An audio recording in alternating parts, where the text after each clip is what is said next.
AOC does not want Joe Biden. She represents the quote-unquote Justice Democrat wing of the party, the radical wing of the Democratic Party, the wing of the party that Nancy Pelosi has derided as having about 3 people. But she does get all the publicity. She's going after Joe Biden. She's apparently deciding between Elizabeth Warren and Bernie Sanders right now. If she endorses Elizabeth Warren, that could, in fact, be a death knell for Bernie Sanders' lagging campaign.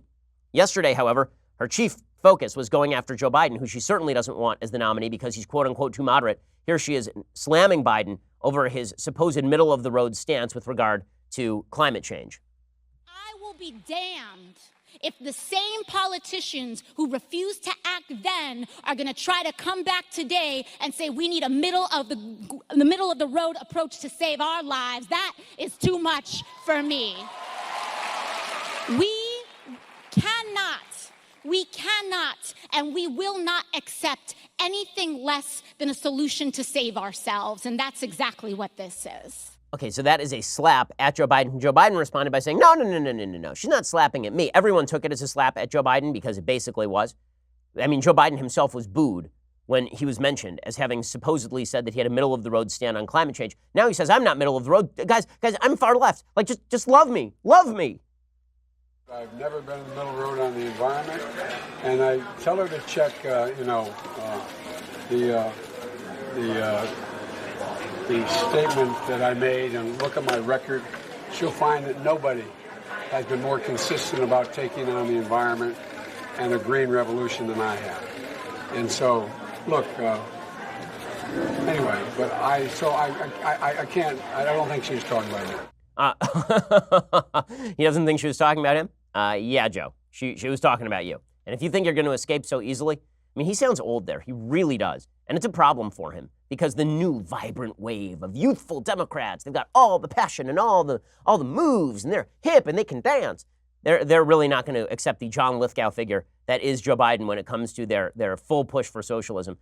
And Joe Biden, again, he is trying to escape the ramifications of the fact that he is moderate enough to win a general election, but too moderate for the excited wing of his base. And that does make a difference, right? If your base is not super excited about you, if they are mostly motivated by how much they don't like the other guy, they better hate that guy with a rampant passion. And they better feel like it's an emergency. Like if the economy is good, and if things are generally okay in their lives, and they just don't really like Trump very much, I'm not sure that is enough to get them over the hump.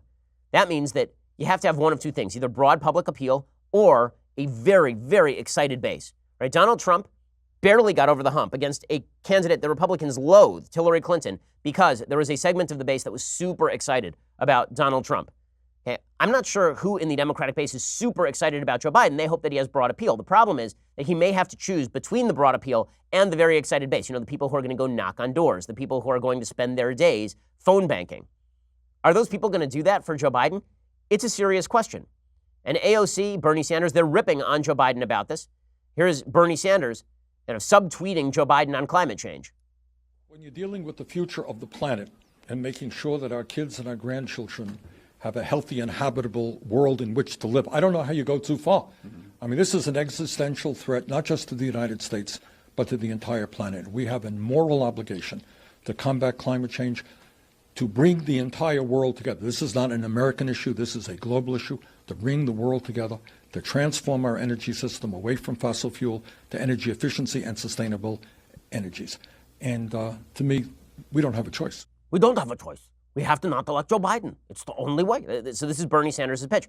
And also it's Bernie Sanders who's pushing Medicare for All, a proposal so popular with the Democratic base that all of the fence sitters like Kamala Harris have come down in favor of it, at least when they're not against it. Joe Biden, however, has said that he does not support turning Medicare into a national health insurance program for everyone because, quote, the vast majority of people are satisfied with their own health care system today. He said he favors making a Medicare option available to all people in which you'd be able to keep your own insurance if you are satisfied. So he is in favor of a, quote unquote, public option. But the problem with the, quote unquote, public option is that if people are opting into Medicare and doctors are not taking Medicare, well, then you're not going to be getting very good care through Medicare. It's one of the reasons why people like people like Bernie Sanders, who are Medicare for All proponents, have said we need to eliminate private health insurance as an option because too many healthy people are going to be buying private health insurance. And that means that Medicare for All is going to be incredibly expensive. Basically, the only people who are going to get Medicare for All or Medicare for a public option, are going to be high-risk people. So the government absorbs the cost for all the high-risk people. The reimbursement rates are too low. Those people still can't get care from the doctors that they want. So we have to force everyone into one giant pool via Medicare for All.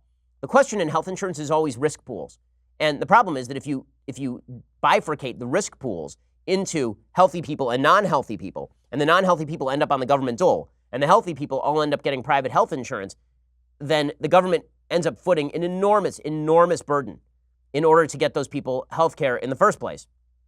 So that is why the Joe Biden plan has largely been opposed by Democrats. On the other hand, it's been opposed by Republicans, the public option, because there is the looming risk that public option quickly turns into Medicare for All, because the government can also subsidize at a rate that no one else can. So you could see a world where the government starts subsidizing Medicare for the public option, and everybody simply dumps their private health insurance. Employers start dumping private health insurance and tossing people onto the Medicare rolls, and private insurance industry dies, and then doctors are basically roped into de facto Medicare for All. So Joe Biden has picked the least popular option. The public option is actually the least popular option. There's Medicare for All. Hardcore Bernieites love that.